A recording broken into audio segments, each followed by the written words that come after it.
नमस्कार, आप देख रहे हैं न्यूज़ 8। हरियाणा में नूंह में जिस तरह से हिंसा भड़की उसके बाद तनाव बरकरार है। यहाँ पर कर्फ्यू लगा दिया गया है। शोभा यात्रा के दौरान हिंसा हो गई थी यहाँ पर। इसमें आपको बता दें 2 होमगार्ड समेत 5 लोगों की मौत हो गई है, 70 लोग घायल हुए हैं। हिंसा के बाद 40 FIR दर्ज हुई हैं, 80 लोगों को गिरफ्तार किया जा चुका है। पुलिस पर पथराव भी हुआ और 3 दर्जन से ज़्यादा गाड़ियों को आग के हवाले किया गया। नूंह के कई जगह फायरिंग की बात भी सामने आई। नूंह, फरीदाबाद, गुरुग्राम में कुछ हिस्सों में इंटरनेट सेवाएं बंद कर दी गई हैं। आपको बता दें यहाँ पर धारा 144 लगा दी गई है। इन सभी ज़िलों के सभी शिक्षण संस्थान भी बंद कर दिए गए हैं। नूंह, सोना, पलवल में भारी पुलिस बल और अर्धसैनिक बल तैनात हैं। हमारे सहयोगी सौरभ शुक्ला, प्रियांशी शर्मा यहाँ पर मौजूद थे। आइए सुनते हैं क्या कहना है इन लोगों का।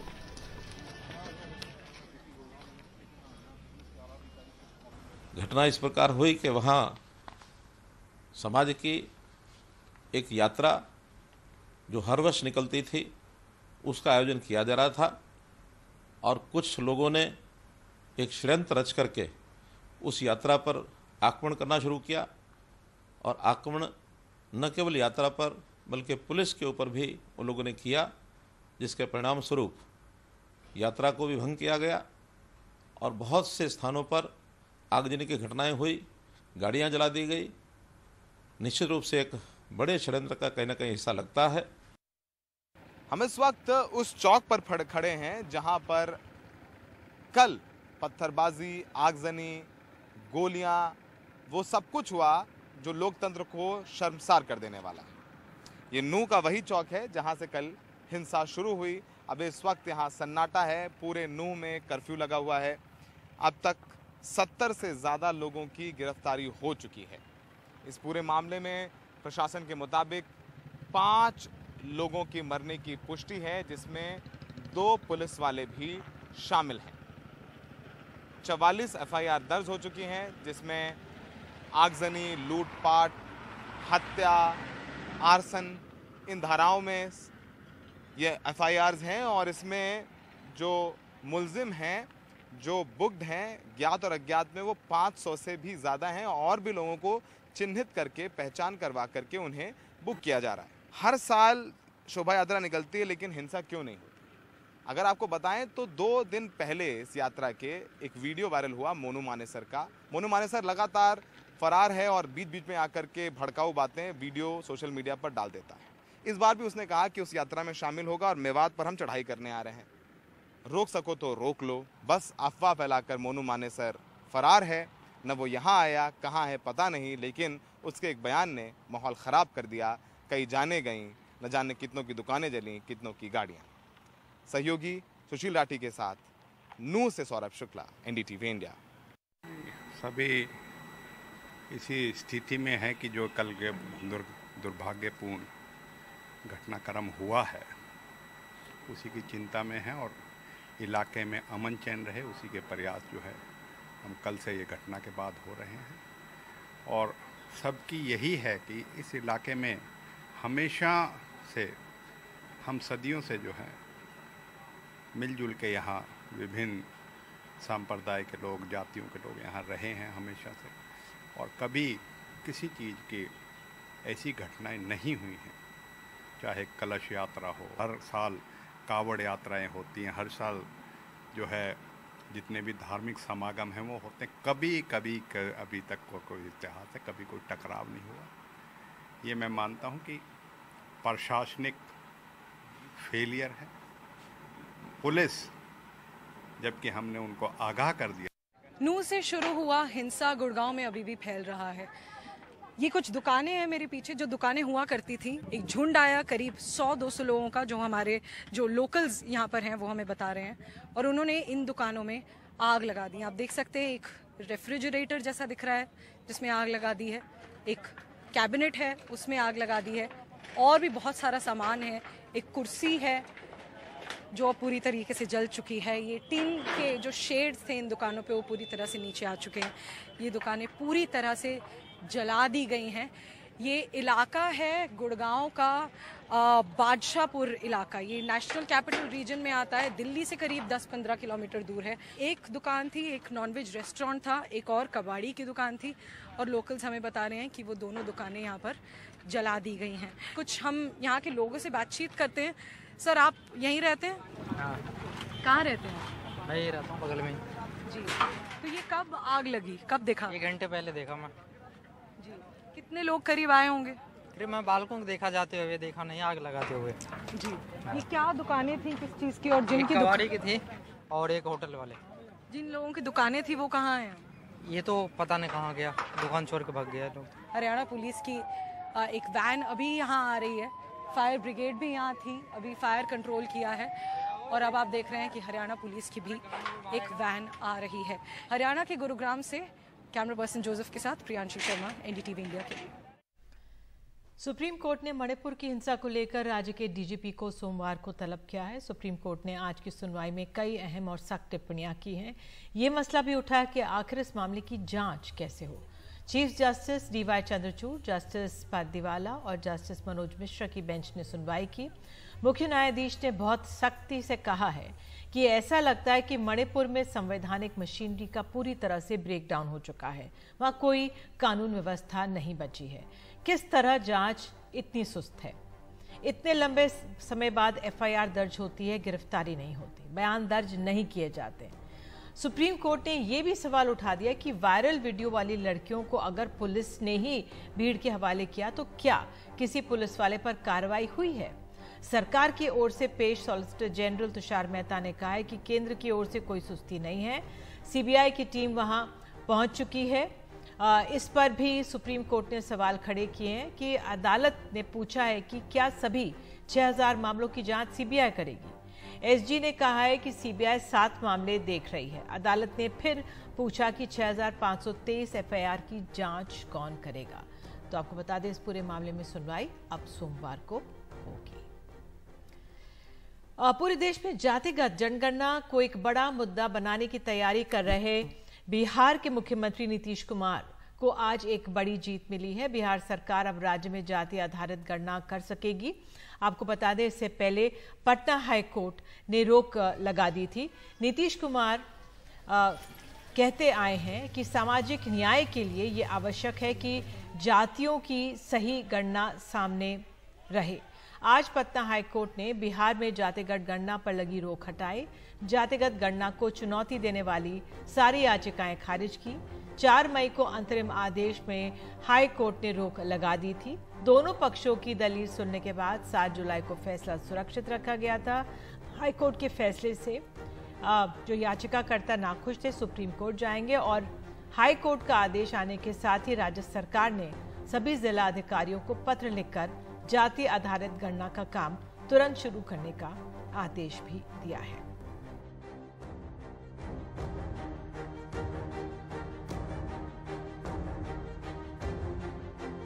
जातीय आधारित जनगणना का आज जो फैसला हुआ है पटना हाई कोर्ट के द्वारा, ये स्वागत योग्य है और हम स्वागत करते हैं।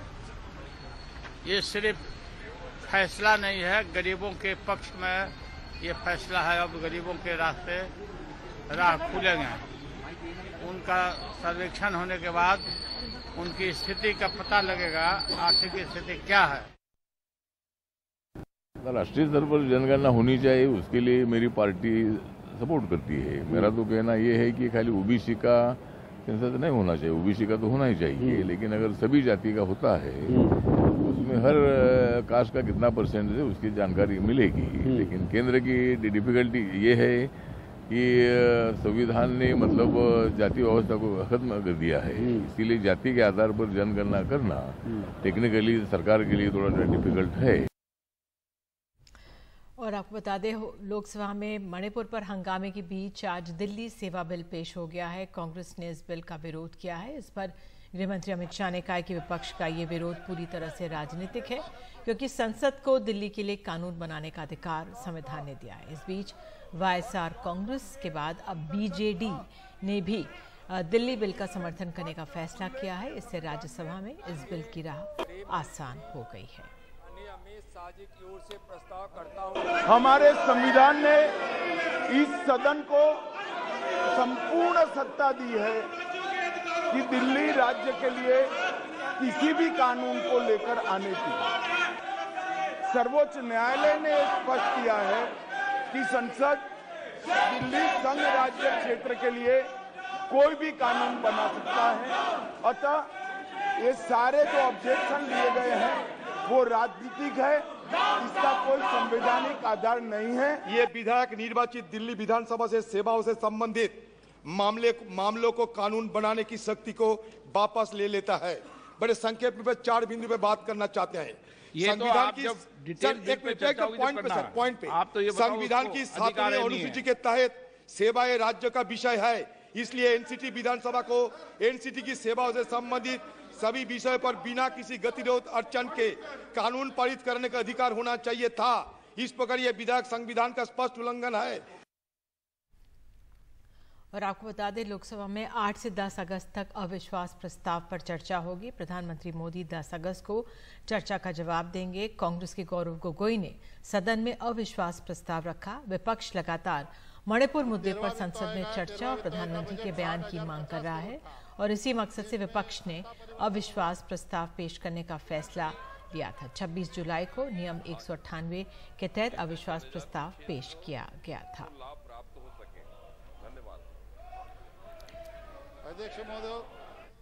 आज प्रधानमंत्री नरेंद्र मोदी पुणे पहुंचे। उनके कार्यक्रम को लेकर चर्चा के केंद्र में रहे एनसीपी अध्यक्ष शरद पवार, जिन्होंने प्रधानमंत्री के साथ मन साझा किया। शरद पवार उस कार्यक्रम में मौजूद थे जहां प्रधानमंत्री मोदी को लोकमान्य तिलक नेशनल अवार्ड से सम्मानित किया गया। ऐसे में सवाल उठ रहे हैं कि शरद पवार किस खेमे में हैं, वो एनडीए के साथ हैं या फिर विपक्षी गठबंधन इंडिया से जुड़े हुए हैं। से नवाजा जाएगा। ताकि लोगों को हेल्थ और एक्सेसिबल और सभी। जयपुर में आज बीजेपी ने प्रदर्शन किया है। भ्रष्टाचार, पेपर लीक, महिला अत्याचार सहित कई मुद्दों को लेकर बीजेपी कार्यकर्ताओं ने आज यहां पर राज्य सरकार के खिलाफ प्रदर्शन किया। सचिवालय का घेराव करने जा रहे बीजेपी कार्यकर्ताओं को पुलिस ने रोका। वाटर कैनन का इस्तेमाल किया गया। इस प्रदर्शन में बड़ी संख्या में बीजेपी कार्यकर्ता मौजूद थे। साथ ही बीजेपी प्रदेश अध्यक्ष सहित पार्टी के कई बड़े नेता इस प्रदर्शन का हिस्सा रहे।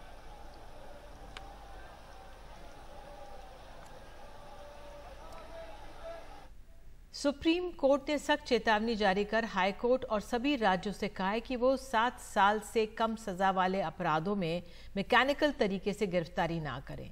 इस पर विस्तार से चर्चा करेंगे। अब आप ये आशीष भार्गव की रिपोर्ट देखिए। 7 साल से कम अपराधों में यांत्रिक गिरफ्तारी से सुप्रीम कोर्ट नाराज है। सुप्रीम कोर्ट ने इस मुद्दे को गंभीरता से लिया है।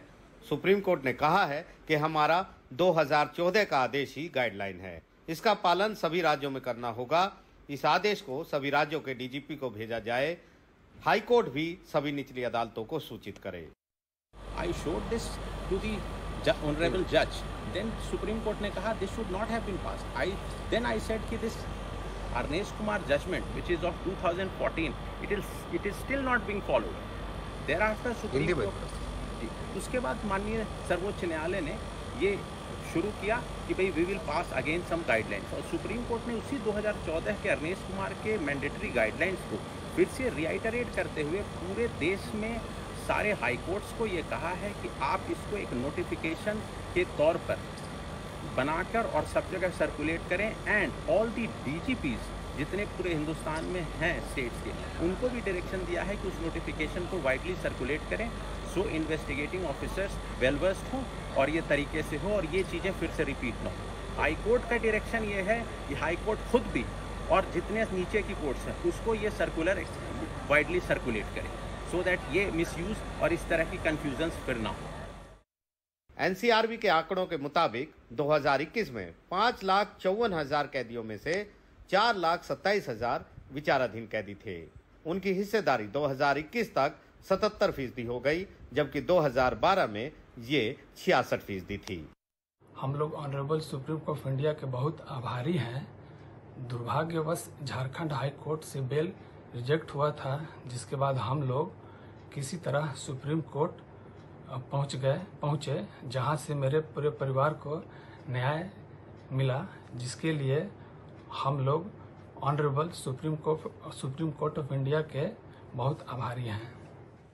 सुप्रीम कोर्ट का ये आदेश सिर्फ याचिकाकर्ता के लिए नहीं बल्कि उन सब लोगों के लिए राहत लाया है जो दहेज प्रताड़ना या अन्य अपराधों के आरोपी हैं जिनमें सजा 7 साल से कम है।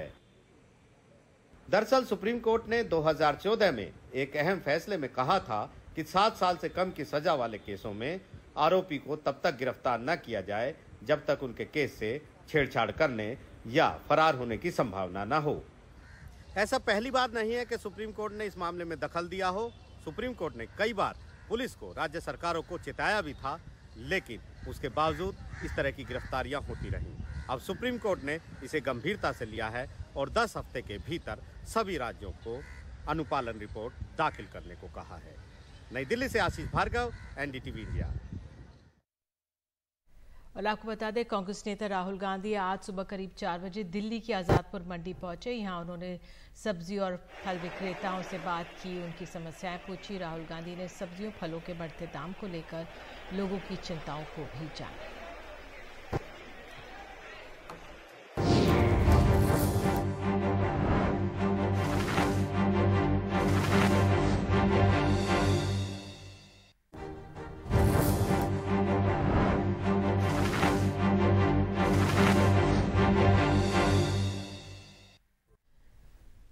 मुंबई के पास भिवंडी में फैक्ट्रीज में जबरदस्त आग लग गई है। इस दौरान वहां काफी अफरा तफरी देखी गई है। जहां आग लगी है वहां से घना धुआं उठता दिख रहा है। काफी दूर से इसे देखा जा सकता है। आग बुझाने की कोशिशें जारी हैं।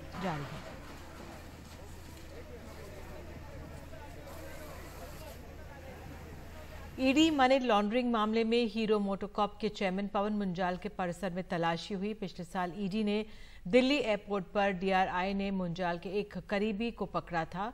उसके पास बड़ी मात्रा में विदेशी करेंसी बरामद हुई थी। इसके बाद इनकम टैक्स विभाग ने 25 जगहों पर छापेमारी की थी।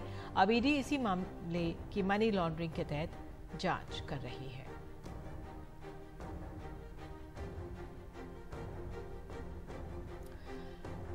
और जाते जाते बात राजस्थान के अजमेर की। यहाँ पर एक शख्स ने अपनी पत्नी के रिटायरमेंट को बहुत ही ज़्यादा यादगार बना दिया।